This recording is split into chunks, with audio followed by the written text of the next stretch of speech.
Hello, my name is Xavier Mercado, and this is Spearhead Conversations.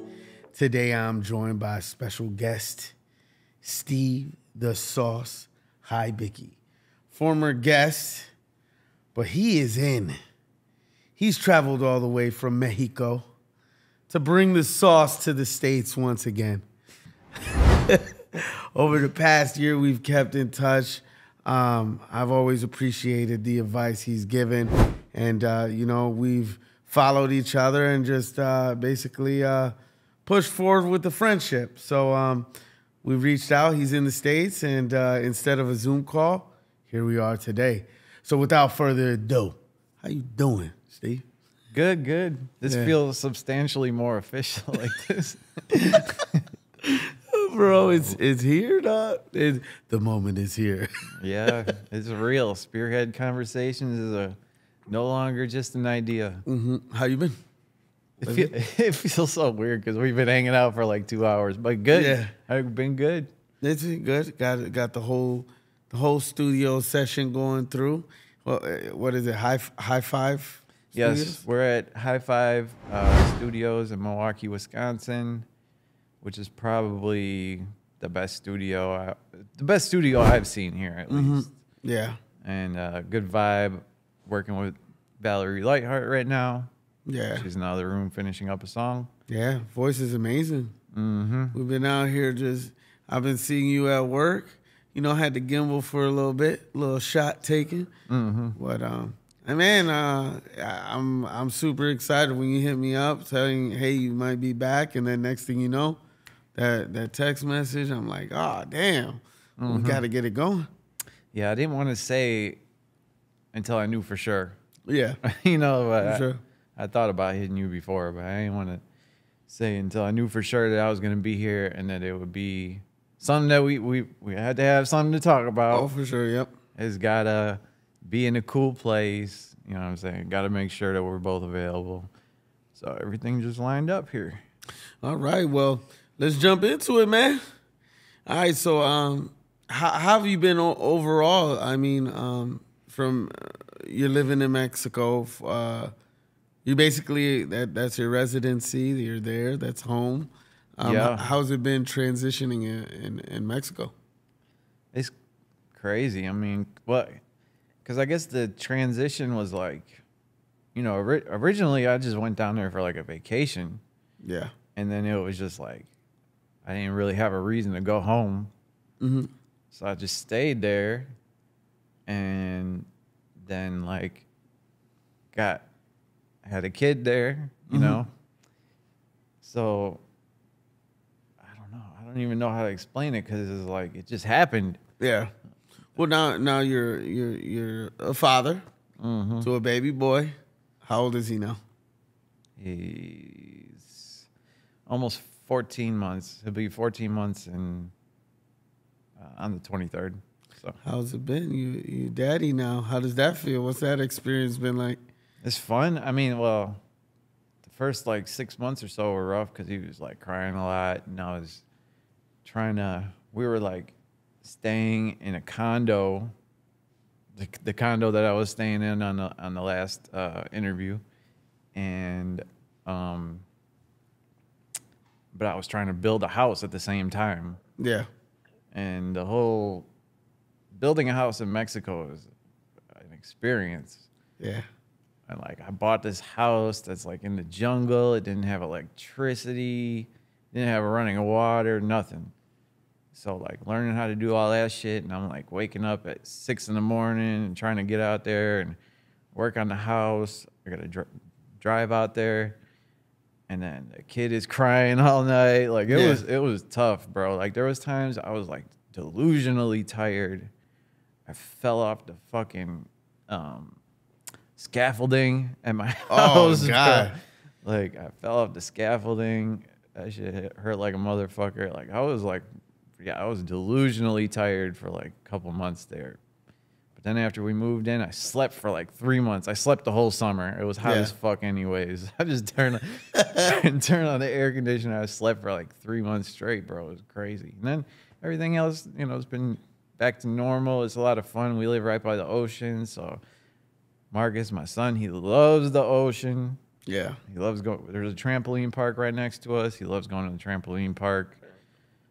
Learned how to walk in the last couple of weeks, so yeah, that's what's going on. Well, let's get it, man. He's a daddy. Hybicki the sauce. Got the mini sauce packet. The sauce packet. We got the mini me, bro. I love mine's 3 right now, but he's the epitome of what a boy is, and you'll go through that stage too. When they crawl and then they start walking, it's a wrap. That's the turn up is gonna be real. But It's like danger all the time. for real, dude. I guess, you know, I haven't really been around babies or kids, and I don't know what kids do. I don't even know, like, but I'm just like, why are you so attracted to danger? Like, I guess it's just a baby thing. Just a babies. So you talked about you built your house, and I'm guessing that's what has kept you active and busy the majority of the year since we last spoke. Well, yeah, because I'm doing this shit like all natural. Like I'll go out, like I'm getting a lot of the materials for the house from my neighborhood. Like, built like the foundation for the house. Dude's in a real life. What do you call he's in Minecraft right now with the bricks, bro. But that's fire, man. At least you know, like, you're using the 2 hands and with the resources you have around me. You gotta do what you gotta do, you know. Like, if that's, you know, what are you gonna do? Hey, look, I gotta build a house. All right, I see some stones over there, I see some trees over there, let's build it. Dude, cut it off the branches. That's dope. Well, you've been making videos following. You've been documenting. Trying to, you've been documenting the whole process of building your house. You sent me a video last night, and I loved it. It is very entertaining as you pay attention to the whole process. It keeps you engaged. So that I do have to say. I mean, like, I was trying to originally do something educational because when I was working on the house, I couldn't find information on how to do any of this shit anywhere because the way they build houses there is so unique, like, even from the rest of Mexico. Yeah. So I couldn't find information about this shit. So I was like, well, maybe if there's other people like me that just happen to move out into the jungle and want to learn how to do this, maybe it'll help them. But then I realized just, like, the whole situation was just kind of, like, funny. Yeah. And just so unique. I was like, no, I'm going to make it, like, a little bit of both. Yeah. Educational and, like, entertaining. But, yeah, it's there. Yeah. You got it. Translating, you know, I'm trying to learn how to... All the contractors speak Spanish. They don't speak a word of English. You know, it's just a culture shock all the way around for you. Super. Adapting. It's crazy. Everything. Adapting. With your music, you've been working with local artists. How's that been? Yeah. Local artists from all over. But, yeah, like, what can I say? I don't know. What artists have you worked with this year? This year? Well, in the last year, you know, it was Richie. We did a couple songs. Dre's. Didn't get a whole lot done last year. But what else did I have? I did a song with a guy from Milwaukee named the Black Country Singer. Put the song out. Nobody listened to it. Like, I got like 50 streams, but... It's still good. I mean, it's still out there in the world. It just got to catch that algorithm, I guess. What other songs have you released this year? I just put out a song a couple days ago called Modern Day Western. Mm-hmm. Who was featured in that? So that's a guy from Atlanta named Chiefer. Mm-hmm. Legally speaking, I'm not allowed to put...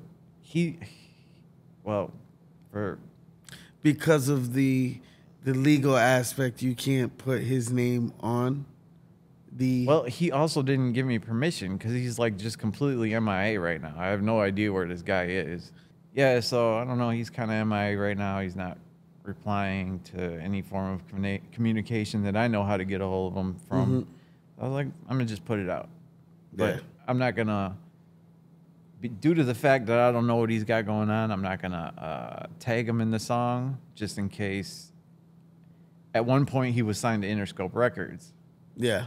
So I don't know what's going on with that. Like, am I breaching some type of contract? So I just decided to leave him off. If he calls me and says I want to have my name on the front of the song or whatever, of course I'll put him back on. But at the moment, it doesn't seem like he cares. So, well, hey, yeah, I heard it. I like it. It's a dope song. Yeah, it is, definitely. He killed the shit. He did. Well, here we are at the studio session, live session. You know, you went in there, got some footage. How you feel about the session all around? I think it's going good. You know, it's been a while since I've been in the studio, so I don't know. I might be rusty. You know what I'm saying? Mm-hmm. But Diego, you got Diego in there whipping it up, yeah, whipping up the medicine. Diego took over for me, so we could do the interview. It sounds like he's doing a good job in there. You know, but it takes a long time. You know, as you saw today, like it's a real process. You know what I'm saying? It's not like, okay, we're gonna go to the studio and the person's gonna sing the song and then the song's done. No, I'm gonna sing the shit 100 times. Yeah. Then we're gonna piece it together and see what's missing, and then we might have to sing it 100 times more, and then we might need to get background singers, and you know, it's like that. So yeah, it's a whole process. You know, the artist you're working with right now is Valerie Lockhart, you said? Lightheart. Say it again?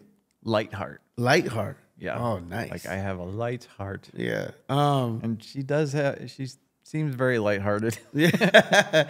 Well, her voice is beautiful. I mean, how did you come about working with her? You know, I think it was when I was living here in like 2019, 2020. I think I just came across her on Instagram probably. Yeah. And hit her up.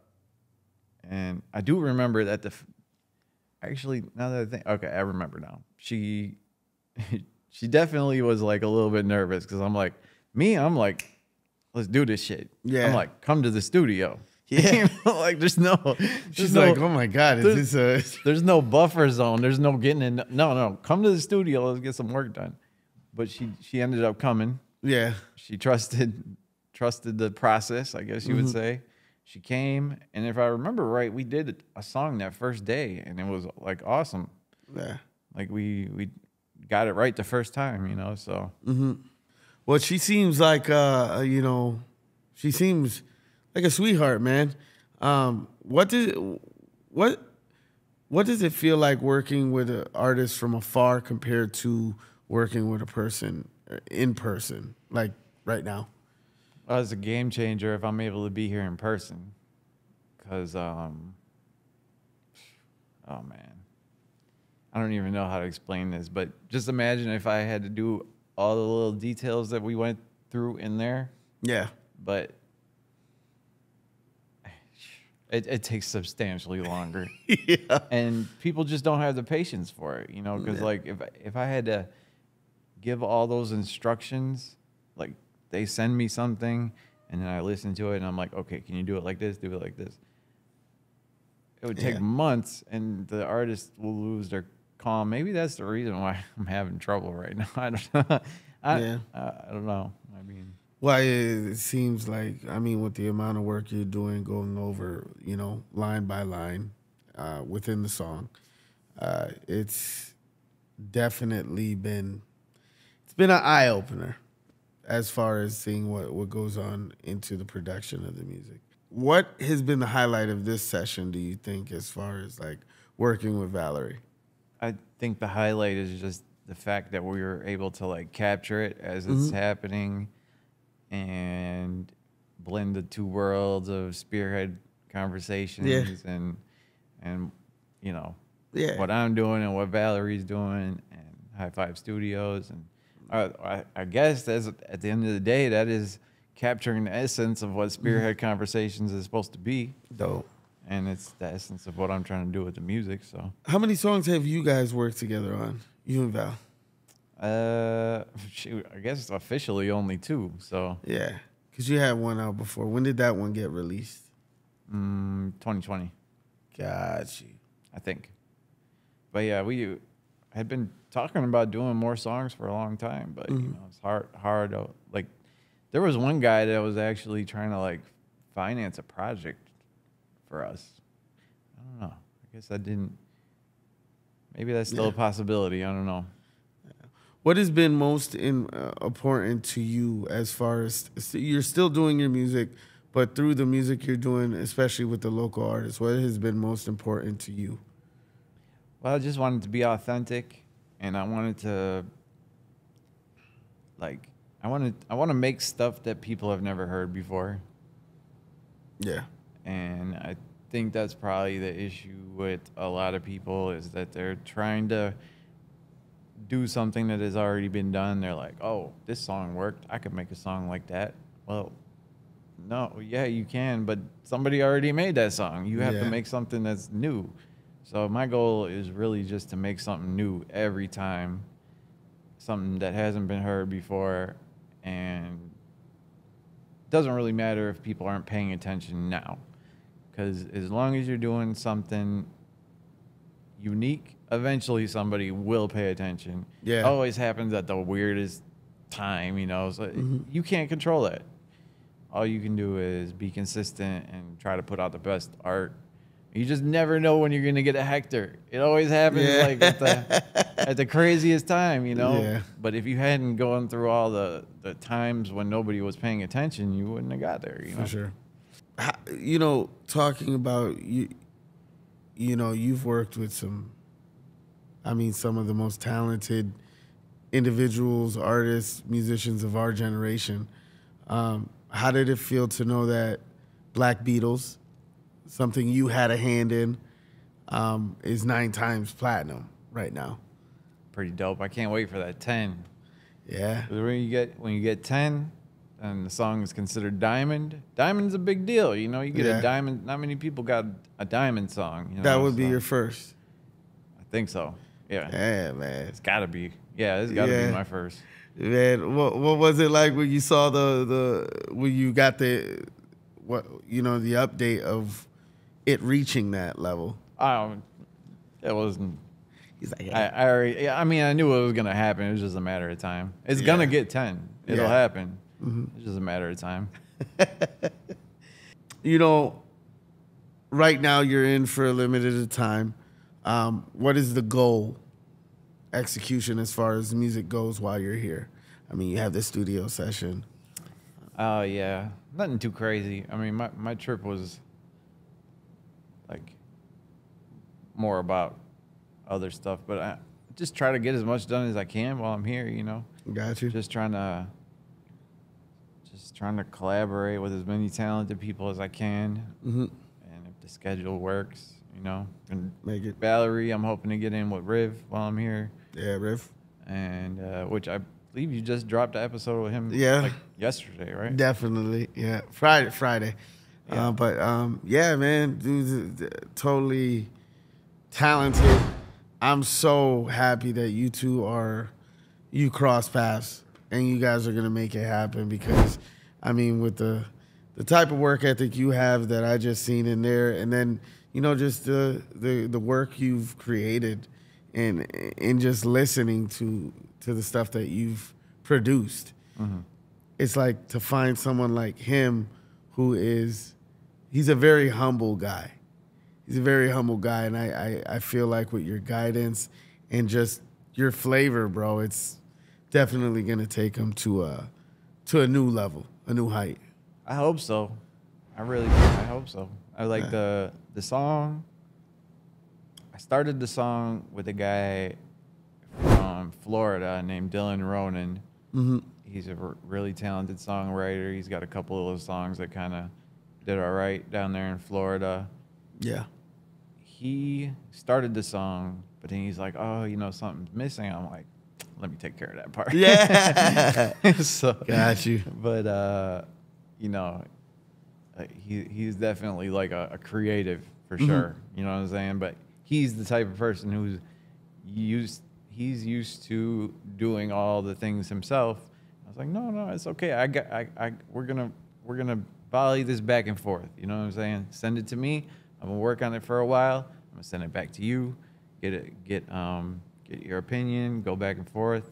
So he's sending it to me now. It's in my court, and I'm like, Yeah. this song needs Riv. What would Riv's voice would just take it a whole different place. Yeah, man. So I just hit him up, and I was like, I mean, I've been wanting to do a song with him for a while. You know, I heard his voice a while ago, but I was like, let me just see if he likes this song. Good old Johnny Riff.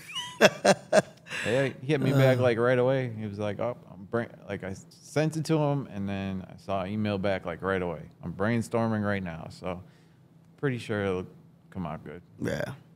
Well, with your music, man, a lot's been going on with it. There was a song you did with Nicki Minaj, and it's kind of been a nail, sort of say. Yeah. Which I really feel, because like with that aspect of when you do produce these songs, you're just a part of the process that goes into the making of it.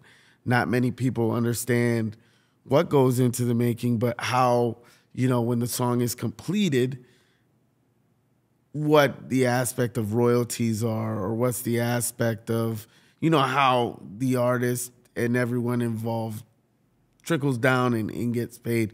Mm-hmm. Let's open that what can of worms. So, I mean, obviously it's an open lawsuit, but I'm just going to say what is like the public information. Mm-hmm. So basically, we produced the song, we meaning me, Mike Will made it, and Schoolie is another one of the eardrummers. Well, I guess technically my credit would be like composer or something. Mm-hmm. I don't know, whatever it is. But we made a song with Nicki Minaj in 2014, if I remember correctly. And my part in it was small. You know, I went into the studio with Nicki for like, I don't know, 40 minutes, and I put the saws on it. Yep. I just added a couple little instruments and, you know, changed things here and there. I maybe at most spent an hour and a half on that song. Yeah. And then I left. And, you know, then the song comes, all the other stuff that happens, I don't have anything to do with, you know? Yeah. But, yeah, so fast forward to 10 years later, almost 10 years later, and this guy he opens a court case and says that Nicki Minaj stole the song from him. So Nicki is like, well, I'm just a rapper, which she is. Mike Will gave me the beat. So now there's a court case against us, the producers of the song, and this guy is trying to get collect our royalties. Yeah. And it's pretty crazy because this beat, his version of the thing that he says we stole is like not even anywhere close. And this is happening over and over again. Like Katy Perry got sued for Dark Horse. Yeah. Oh, wow. And they're saying that there was like this Christian rapper, and he said that she stole his song. It's nothing like it. What? Yeah. This is crap, but this keeps happening, and like these people are winning, so it's like, it's causing same thing with Pharrell, Blurred, a lot of songs. Yeah, people are just getting sued for like crazy stuff, like crazy. It's like not even close. Yeah, how has it impacted your way of life? I mean, nothing too crazy. I mean, I gotta pay for lawyers. I mean, it was just unexpected, but. With with the suing, open lawsuit, did you have to hire your own lawyer for protection, or? See, I don't know if I can get super into the details about that. I guess I can maybe get a little bit into it. But okay, so I'm during the time when I worked on that song, I was signed to a publishing company, and they administer the collection of royalties. Yeah. That's their job. And so as part of the administration, it sounds like, at least from what I can tell, because I just found out about this shit a couple of days ago. Yeah. But this lawsuit apparently has been going on for almost a year. Wow. Yeah. So, how did you notice? How did you notice that? Realistically, because a big chunk of my money was missing. So your royalties. Okay. They just gone. Damn. And you know, because I'm supposed to get checks for this stuff every, you know, however long I'm supposed to get it, and it was non-existent. And they're like, "Well, that's because you're getting sued." And I'm like, "What?" Yeah. It'd be nice to know this. But yeah, but that's crazy. Yeah. It's crazy. Like, just off of a random person just going, hey, you know what I mean? Like that's my song. listen, hey, my song has a snare in it too. Yeah. They stole that song from, look, listen to this beat. It has a snare in it. Well, every fucking song has a snare. What are you talking? Yeah. But now we got to lawyer up, do all this crazy, just for the fact that he even attempted it. Yeah. He might not win. He probably, in this case, it's a real long, like, this is really, like, super, I don't think he's going to win. But we still got to lawyer up and go to court and do all this crazy stuff. It's expensive. It's wild, man. It's crazy. Man. Well. But I just want to say that, listen, if you guys think that by doing this type of stuff and by, you know, going and trying to sue Katy Perry or Nicki Minaj or whatever, you're not hurting them. The money is not coming from them. It's coming from little guys like me. I don't got it like that. Yeah. You know what I'm saying? Like, don't think like, oh, I'm just going to sue Nicki Minaj. It's not going to hurt anybody. You're right. It doesn't hurt her one bit. You're completely right. It doesn't hurt her one bit. It hurts. It just hurts everyone else down the ladder. Mm-hmm. Man. Well, I hope for the best for you. Yeah. You know? I mean, you got several hits out there that you get in royalties, but that's not the principle of the fact. The fact is someone's claiming something that you know isn't true. That is wild. And it's crazy. You know, that's something that's crazy going on with the industry. Now, I know for a fact that you worked with the one and only Diddy. Oh, shit. I did. What went through your head? Because you spent some time with the man. When you heard the allegations, and what's your take on that? Well, I mean, I didn't see any crazy behavior when I was working with Diddy. Like, he was pretty chill, actually, you know? Yeah. But I know that Hollywood does strange things to people. So, Yeah. I mean, as far as my personal judgment of Diddy, you know, I didn't see nothing crazy. But having seen Hollywood, I don't put it past anybody that's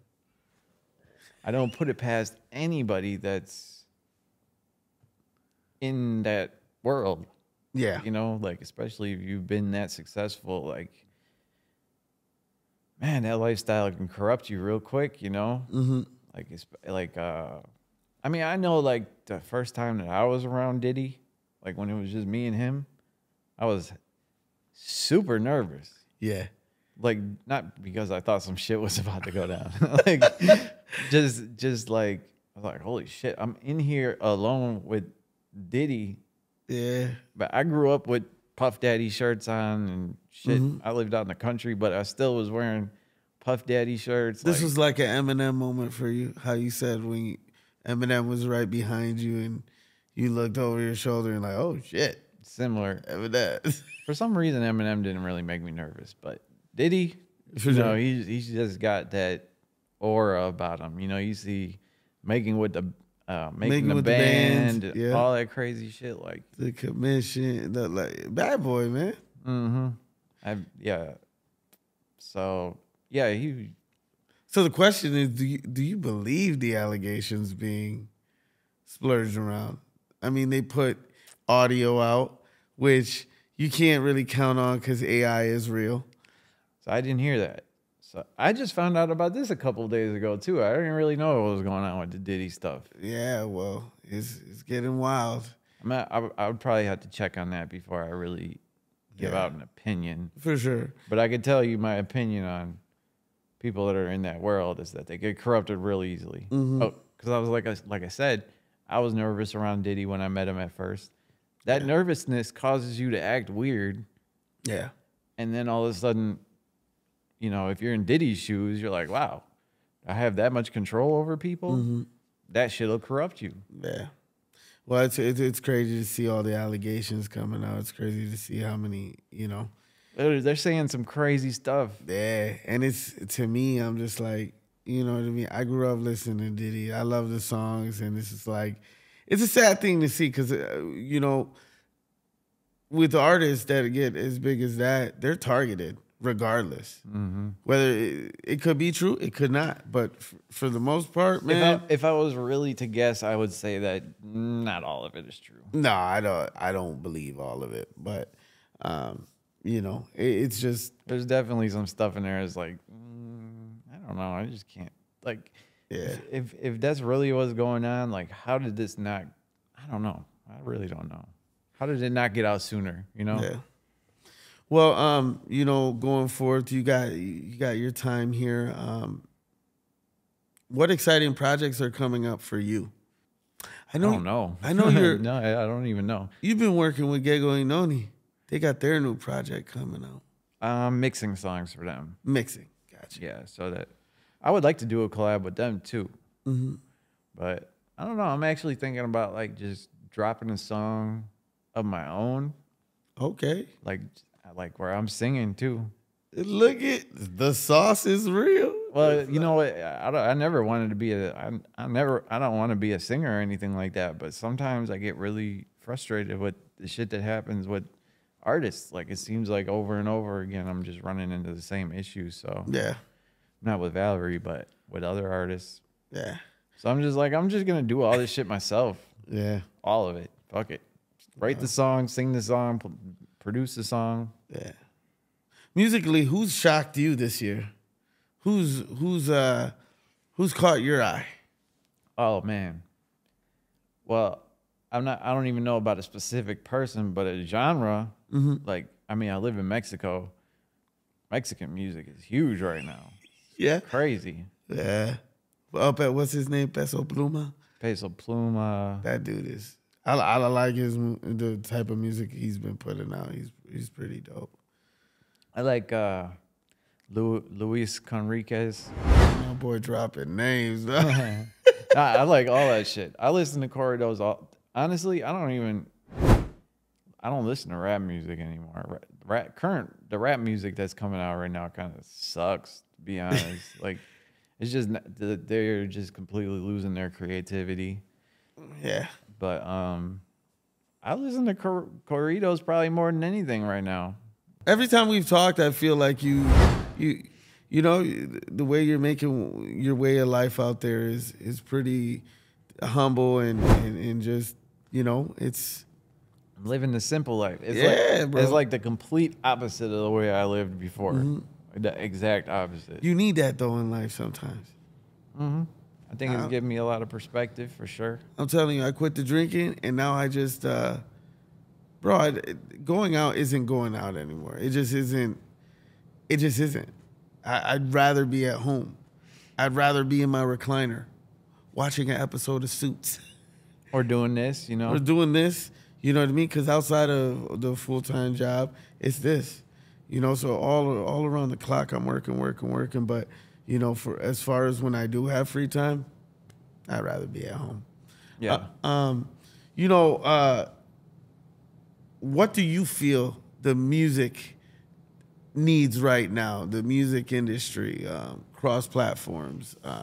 What do you think it needs? Because obviously you have your opinion that music isn't so good coming out right now. What do you feel? Well, no, I just think rap music, urban music. I'm gonna say urban music at the moment is not great, but Yeah. I feel like rural music of all types is like winning right now, and I don't want to say it should win, but like, yeah, it should win. You know, Yeah. Like, I think it's been a while since it won, but yeah, I mean, you know, regional Mexican music, of course, country music is definitely taking center stage again. Yeah. Country music, I feel like we're just seeing the beginning of what country music is going to sound like for Yeah. the next 10 years.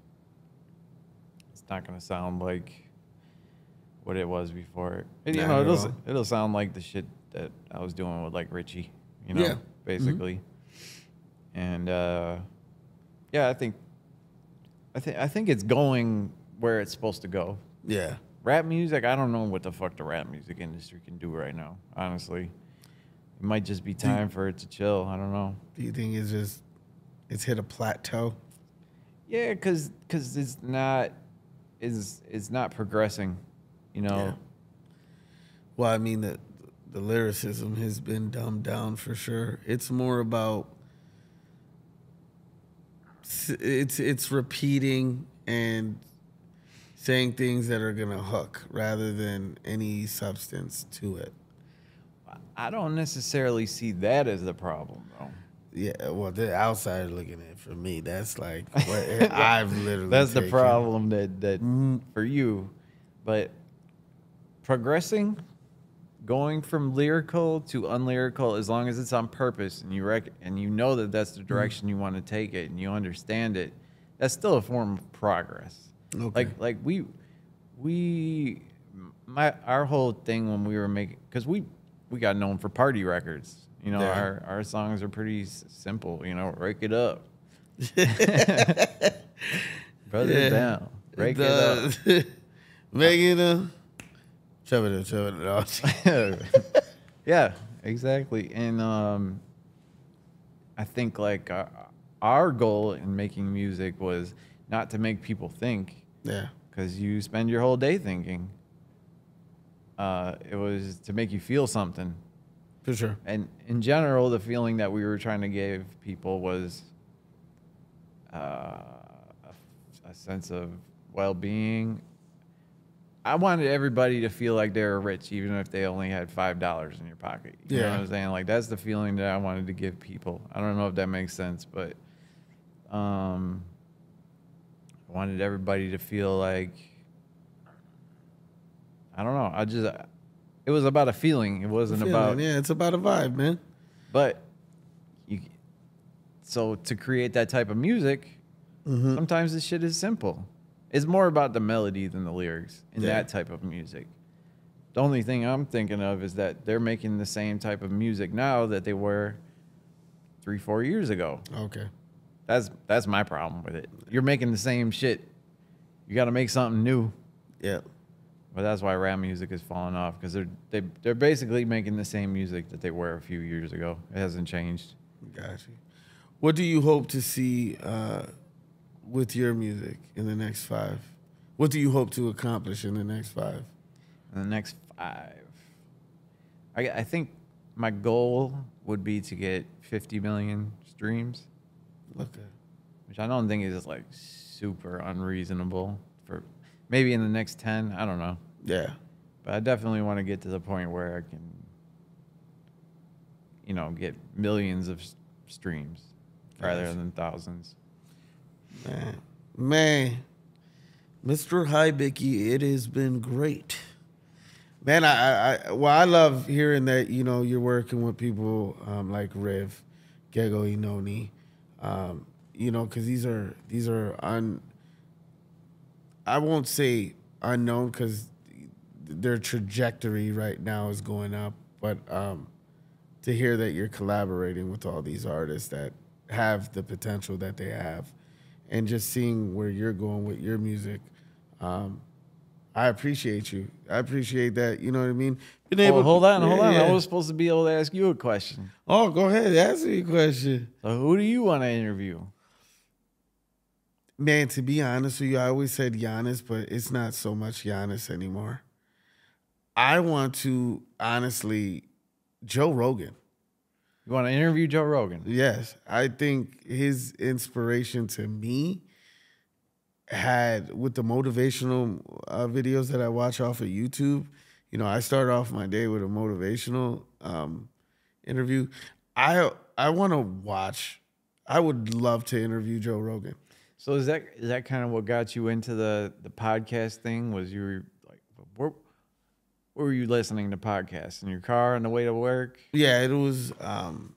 My teachers had a podcast, and on my way to work, I'd always act like I was a part of the interview. Word? Yeah, for real. And you know, they're doing their conversation, and then I didn't put my opinion, and I did that for the longest. But as soon as I went through my journey with the whole sobriety, I started picking up on watching these motivational videos like Joe Rogan, Andy Frisella, I think that's how you pronounce his last name, Jordan Peterson, all these people. But Joe Rogan's, man, his hit different. You know, I would want to have a conversation with Jordan Peterson, but man, that dude is super intellectual. So I'd feel like, man, it's just, I'm not saying I'm dumb, but as far as the intellect measuring up to that, man, it's a different level. But Joe Rogan's motivational YouTube videos really hit. So like Joe Rogan is definitely someone I would want to interview. I guess I didn't really understand the podcast thing too much before. And then I started listening to, you know, more like the motivational type. Oh, okay, I kind of get it now. Yeah, man. It's honestly, dude, with the what we're doing with the platform is it's to empower, it's to share light, it's to network, it's honestly just to show the good that's going on rather than the stereotypical bullshit they put out here. So like when did you start? Because Rogan been doing podcasts for a long time, right? Yeah. Like a decade? Yeah, or for maybe sure. more? Well, man, well, UFC to this. I know he had martial arts when he was, the dude could fight too. I'm surprised you never seen him in the octagon because from what I hear, he could beat someone's ass. Oh, yeah, I'm sure. Yeah. I would think twice about messing with him. Nah, yeah, no. But so were you like listening all the way back then? No. You've been how long, like when did the podcast thing start for you? Like when did you start getting into it? To be honest with you, I just see them on social media platforms, like the little visual clips. I never really paid attention to them because really, when I'm in the car, I don't necessarily listen to podcasts like that. It's music. So boom. But then, social media platforms, they have all these clips, these reels of people who do podcast show. And I guess podcasting was, when I quit drinking, it was trying to find purpose. And through that, I started reading books. And books for a year were my thing in the self-help, financial literacy. And then I started thinking, what can I do? What can I do that fits who I am? Yeah. And through, like I said, watching those videos, I was like, damn, podcasting, let's try it. I wonder if it was the same, like when I got sober, I had like a bunch of extra energy and I just needed something to do, anything. Mm-hmm.